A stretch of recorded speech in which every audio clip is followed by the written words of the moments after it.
नमस्कार, welcome to the channel life launch with doctor Upasana Singh, यानी कि मैं। आज हम कहाँ पर हैं? आज हम हैं पंचकुला के सेक्टर 5 में धरना स्थल पर, जहाँ इस ठंड में, इस सर्दी में हमारे भविष्य के लिए लड़ रहे हैं, वो बैठे।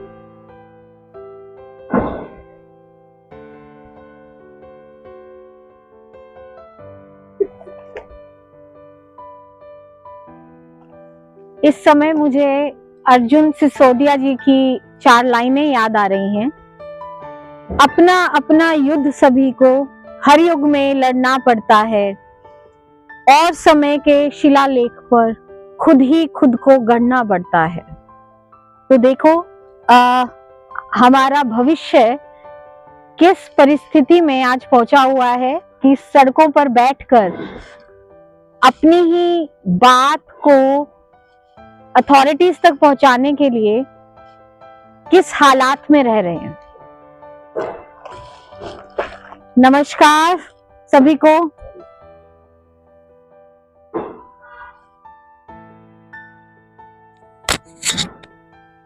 तो यहाँ प्रोटेस्ट पे बैठने पर भी क्या पढ़ा जा रहा है? 1984 rights of man, animal farm, क्या चल रहा है?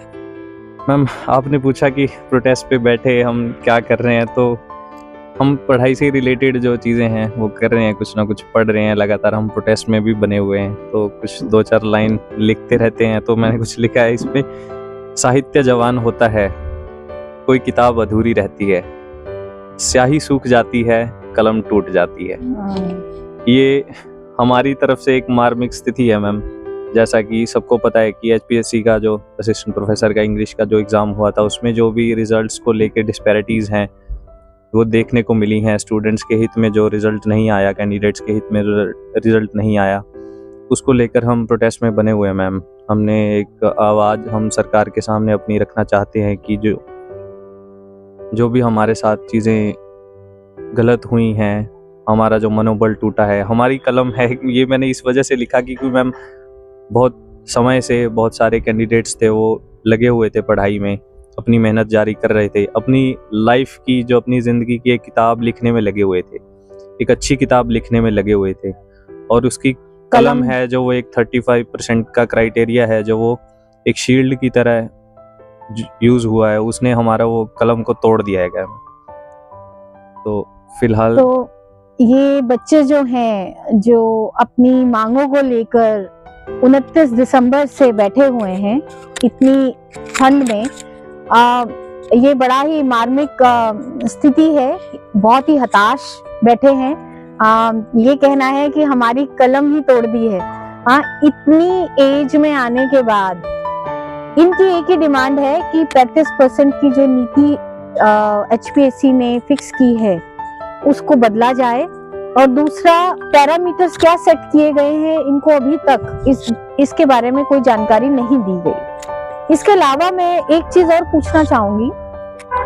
इतनी ठंड में आप बैठे हैं, पहले तो माता पिता और गुरुजनों का पूरा सपोर्ट होता है कि जब आप पढ़ाई कर रहे हैं, दिन रात आपने मेहनत की, और अब आपके माता पिता को ये बताया कि हमारा बच्चा इतनी ठंड में यहाँ पर बैठा हुआ है। पंचकुला, अब ये स्थिति आ गई है कि प्रोटेस्ट करना पड़ रहा है। एक शिक्षक को, भावी शिक्षकों को प्रोटेस्ट करना पड़ रहा है। उनका क्या रिएक्शन है? उनके फोन आते हैं माता पिता के, क्या मेंटल स्थिति उनकी भी है इस टाइम? जी मैम, हम जैसे काफ़ी लंबे समय से हम इसकी जो वैकेंसी का वेट भी कर रहे थे, और काफ़ी अच्छे से तैयारी और लंबे समय से तैयारी कर रहे थे। तो हमारे पेरेंट्स भी दिन रात इसके बारे में पूछते थे, तैयारी कैसी है, कैसा पेपर हुआ। हमने अपने पेपर देने के बाद उनको भी रिव्यू ऐसा ही दिया था कि बहुत अच्छा पेपर हुआ था हमारा, और हम इसमें आराम से पास हो जाएंगे, क्योंकि हमारा एकेडमिक रिकॉर्ड भी वैसा है, अच्छा रिकॉर्ड है। स्टूडेंट्स गोल्ड मेडलिस्ट हैं, जिनको अपनी काबिलियत पर पूरा भरोसा था। और वो जब कैंडिडेट मतलब 35% के क्राइटेरिया में डुबा दिए गए हैं, बिल्कुल उनका मनोबल भी टूटा, और उनके साथ साथ उनके घर वालों का भी मैम एक मनोबल टूटा है। बहुत सारे कैंडिडेट्स इसमें ऐसे हैं जो मतलब काफ़ी एज्ड भी हो गए हैं, अपनी मेहनत को जारी रखे हुए थे काफ़ी समय से, उनके लिए एक गोल्डन अपॉर्चुनिटी थी। काफी साल बाद आई है। बिल्कुल मैम।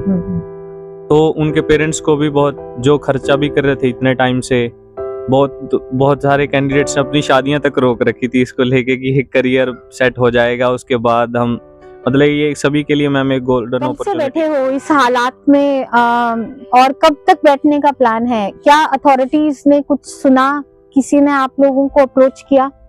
मैम हम 29 दिसंबर से यहाँ धरने पे बैठे हैं और लगातार हमें आज 7वां दिन हो गया यहाँ बैठे हुए, और हमने बीच में काफ़ी मतलब पॉलिटिकल लीडर से बात भी करी है, और अभी तक हमारी जो डिमांड है 35% के जो क्राइटेरिया को लेके कि इसको बिल्कुल हटाया जाए, और जितनी भी वैकेंसीज है उनके इंटरव्यू के लिए डबल को बुलाया जाए, जो सीट्स का नंबर उसके डबल नंबर को बुलाया जाए इंटरव्यू के लिए।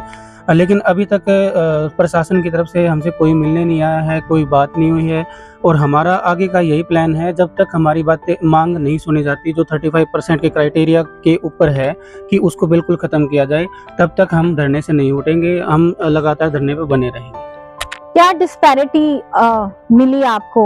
और सुना है रिजर्वेशन कैटेगरी में तो बहुत सारी कैटेगरी ऐसी हैं जिसमें 0 दिखाया गया है, कोई भी कैंडिडेट नहीं मिला। क्या कैंडिडेट नहीं थे या कैंडिडेट होने के बावजूद भी भरी नहीं गई हैं? कितनी पोस्ट थी और क्या आगे का मतलब वो रहा? मैम जैसे कि हमारी ये वैकेंसी एडवर्टाइज हुई थी तो इसमें 2424 पोस्ट थी, जिसमें इंग्लिश की 613 पोस्ट मिली थी।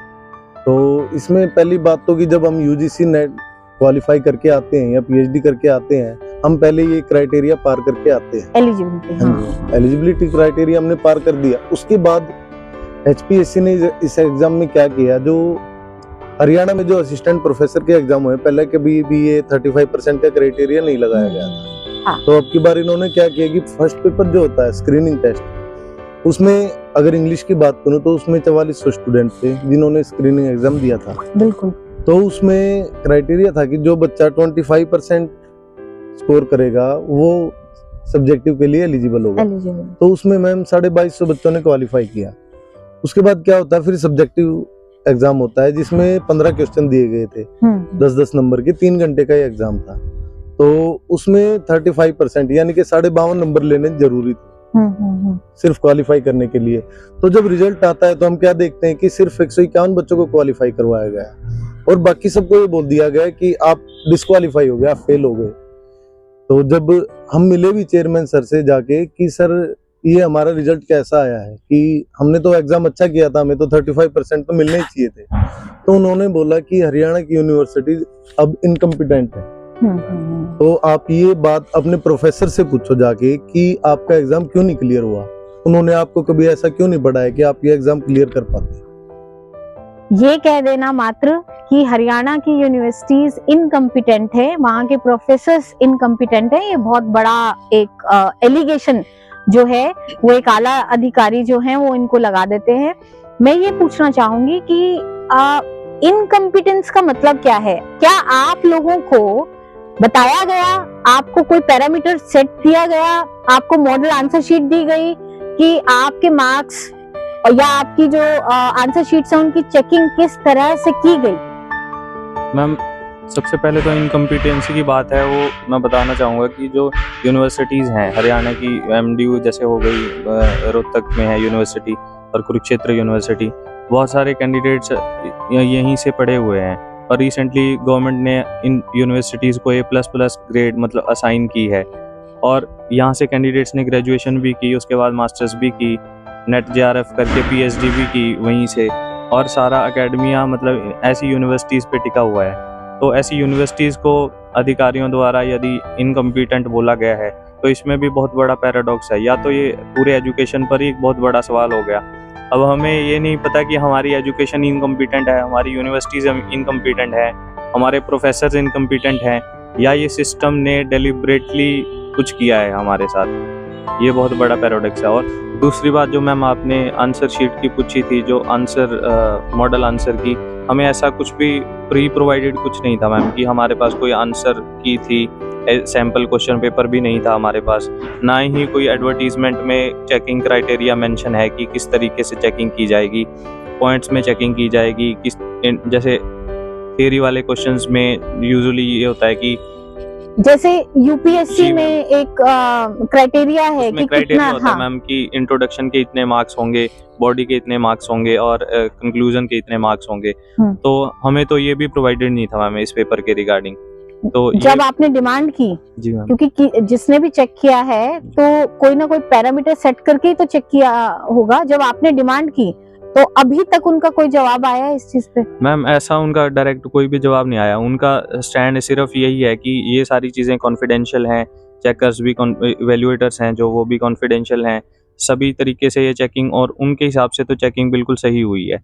दूसरी बात, जो ऑफिशियल प्रोसीजर था मैम, जो आरटीआई बच्चों ने फाइल की थी, तो उसका भी उन्होंने रिप्लाई यही दिया है कि अभी ये भर्ती है जो ये अंडर प्रोसेसिंग है, जो ये पूरी होगी उसके बाद ही हमें शीट देखने को मिलेंगी। और दूसरे जो कैंडिडेट्स हैं मैम दूसरे सब्जेक्ट्स के, जैसे डिफेंस के कैंडिडेट्स थे, वो बहुत सारे कैंडिडेट्स मैम अपनी शीट्स, मतलब जो प्रोसेस पूरा हो चुका है उसके बाद अपनी शीट्स देख के आए हैं, तो उनको जो मार्क्स दिए गए वो मतलब वेग हैं। मैं पूछना चाहूंगी कि सुनने में ये आया है कि जो 151 से अब घट के, वैसे मैं बता दूं कि 146 बच्चे रह गए हैं, उन 146 बच्चों में से उन 146 बच्चों का इंटरव्यू फिक्स हो चुका है और वो इंटरव्यू जनवरी में ही है। तो आप लोगों का सुनवाई कोई हो नहीं रही है, तो आगे का प्रोसेस क्या रहने वाला है? कि उनका तो इंटरव्यू लेटर्स शायद पोस्ट भी हो गए हो। हाँ जी मैम, ये तो अभी कल या परसों ही लिस्ट आई थी एचपीएससी की वेबसाइट पे। उन्होंने पहले 151 कैंडिडेट्स लिए थे, जिसमें से फिर 5 बच्चे डीवी में हटा दिए, तो अभी 146 का इंटरव्यू है और इसी महीने में है, 28 को या शायद 29 तारीख को इंटरव्यू है। लेकिन मैम बात ये है कि हमें उनकी प्रॉब्लम नहीं है, जो 146 जो लगेंगे हमें उनकी कोई परेशानी नहीं। परेशानी इस बात की है कि हमने एग्जाम दिया है, हम डबल बी कैंडिडेट्स थे, फिर भी हमारी सीट्स खाली रखी गई हैं। ऐसा लग रहा है कि इंटेंशनली फेल किया गया है। तो डिमांड उन 462 सीट्स जो अब 467 हो गई हैं, 467 सीट्स खाली रह गई हैं, जिसमें 613 एडवर्टाइज हुई थी। तो डिमांड उस चीज की है कि आप बाकी डबल स्टूडेंट्स को बुलाओ, जैसे 613 सीट्स थी तो 1226 कैंडिडेट्स को बुलाओ और सीट पूरी करो। मेरा अगला क्वेश्चन ये है कि रिजर्वेशन जो कैटेगरीज थी, आप जब नेट का एग्जाम देते हैं या किसी प्रकार का कोई और भी आप एग्जाम देते हैं, तो उसमें जैसे 35% की नीति एक बनाई गई, कैपिंग की गई, तो क्या ये कैपिंग रिजर्वेशन कैटेगरी के लिए भी उतनी ही थी? क्या उनको किसी प्रकार का कोई रिलैक्सेशन दिया गया? नहीं मैम, ये जो 35% का क्राइटेरिया है वो हर एक कैटेगरी के लिए सेम था। वो चाहे जनरल हो, ओएससी हो, डीएससी हो या पीडब्ल्यूडी हो, कुछ भी हो, कोई सी भी कैटेगरी हो, सभी कैटेगरी के लिए सेम क्राइटेरिया था 35% का। तो उसमें उनको कोई भी एक भी कैंडिडेट मिला ही नहीं? जैसे फिजिकली हैंडीकैप की अगर हम बात करें तो उसमें 0 वो शो किया हुआ है उन्होंने कैंडिडेट्स, यानी उसमें उन्होंने पहली चीज मैं ये जरूर बोलना चाहूंगी कि एक दौड़ में सभी को एक साथ दौड़ा दिया और किसी प्रकार की कोई कैपिंग नहीं की और 0 कैंडिडेट उसके बाद भी उन्होंने शो किए। कैंडिडेट्स तो थे मैम, कैंडिडेट तो थे ही। हमारी 613 पोस्ट है इंग्लिश की और उसमें से इन्होंने डीवी के लिए 151 बच्चों को कॉल किया और उनमें से भी डीवी के बाद अब 146 बच्चे रह गए हैं। और जो कैटेगरी का रिप्रेजेंटेशन है मैम, या फिर आप जनरल कैटेगरी से लगा लो, जो पोस्ट थी, जिस भी कैटेगरी को जितनी भी पोस्ट मिली थी, वो हर एक कैटेगरी में पोस्ट खाली है। और अगर हम रिजर्वेशन कैटेगरी को देखें तो ऑलमोस्ट 0% उनका रिप्रेजेंटेशन है इस वैकेंसी में। 0%, ऑलमोस्ट 0%, ये बहुत बड़ी चीज है। और जिस तरीके से ये लोग, इनको मजबूरी में यहाँ बैठना पड़ रहा है, तो ये एक बहुत बड़ा क्वेश्चन जो आ जाता है, टू बी और not to be, this is the question.